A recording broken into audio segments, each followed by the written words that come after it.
नमस्ते फ्रेंड, आप सभी का एक बार फिर से वेलकम। और फ्रेंड्स, अभी कुछ दिनों पहले आईसीआईसीआई बैंक ने मिनिमम बैलेंस क्राइटेरिया को 5 टाइम्स बढ़ाया।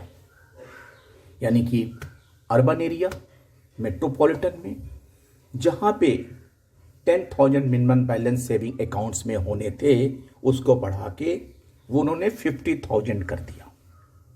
और सेम उसी तरह से सेमी अर्बन एरिया में 5,000 के बजाय 25,000 कर दिया। और ये पूरे देश में सारे बैंकिंग इंडस्ट्री में सबसे ज़्यादा है। और इसके लिए हो हल्ला भी हो रहा है। और एक बैंक बचाओ देश बचाओ मंच ने भी इसका पुरजोर विरोध किया है। और उन्होंने इस संबंध में डीएफएस सेक्रेटरी को भी पत्र लिखा है।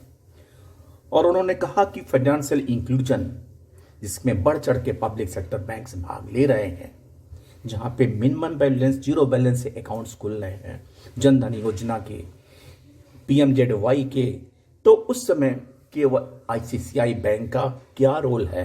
क्योंकि इस तरह से हाइक कर देना सामान्य जनमानस पे के लिए उचित बिल्कुल नहीं है। और इस संबंध में जब बात हमारे reserve bank governor Shri Sanjay Malhotra से के सामने आई, तो उन्होंने साफ साफ कह दिया कि ये रेगुलेटरी परव्यू में नहीं आता है। किस बैंक को कितना मिनिमम बैलेंस रखना है, ये उनका अपना डोमेन है। इसमें रिजर्व बैंक के रेगुलेटरी परव्यू में ये नहीं आता है। यानी कि कोई भी बैंक प्राइवेट अपने मनमानी कर सकता है, गवर्नमेंट उसको कोई रोक नहीं लगाएगी। कस्टमर और जनमानस का हित क्या प्रायोरिटी पे नहीं है? केवल प्रॉफिटेबिलिटी ही कोई इस चीज का क्राइटेरिया हो सकता है? अगर इस तरह से कोई रेगुलेटरी अंकुश नहीं लगाई जाएगी, तो क्या ऐसा नहीं है कि ये संस्थाएं मनमानी हो जाएंगी, जैसा कि आईसीआईसीआई बैंक के केस में हुआ? हर देश की परिस्थितियां, पॉलिसी, सब कुछ देखने के बाद ही प्रॉफिटेबिलिटी की सोच के ही किसी चीज की क्राइटेरिया फिक्स होनी चाहिए। एक तो आईसीआईसीआई बैंक की मनमानी, और दूसरा रिजर्व बैंक के गवर्नर का यह कहना कि यह रेगुलेटरी परव्यू में नहीं आता है, वो भी उचित नहीं है।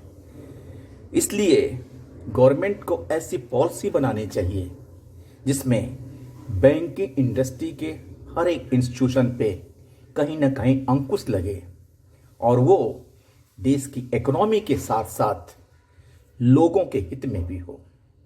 क्योंकि जब तक आम जनमानस बैंकिंग से नहीं जुड़ेंगे, तब तक देश की इकोनॉमी तरक्की नहीं कर सकती है। रिजर्व बैंक ऑफ इंडिया का गवर्नर का इस मुद्दे से पल्ला झाड़ लेना उचित नहीं है।